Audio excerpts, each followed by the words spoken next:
Ayan na, pagkalabas ng minion, sabish to. Sabish to. Uy! Uy! Uy! May lag ko!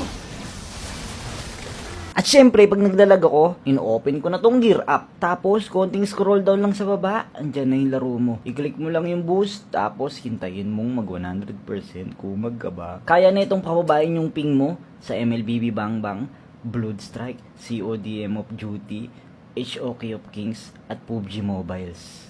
Di lang yan ha, pwede mo gamitin tong gear up para magpalit ka ng server, no? Halimbawa, ayaw mo na mga Pinoy yung kampi mo, gusto mo kalabanin ibang bansa, pwede yan. Sa akin to, 1, 2, 3, 4, Sigma, Sigma boy, Sigma boy, Sigma boy, Sigma boy.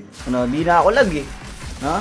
Bakit? Kasi gumagamit na ako ng gear up, no? Gusto mo matry, yung link nasa bio ko, no? Punta ka lang sa profile ko. Meron din tayong free trial code, no? Gamitin mo, Nicophobia. Meron kang 1 days na free trial. Tara, busi ko to. Dalawang stack. Sigma, Sigma boy, Sigma boy, Sigma boy, Sigma boy. Out ako dyan.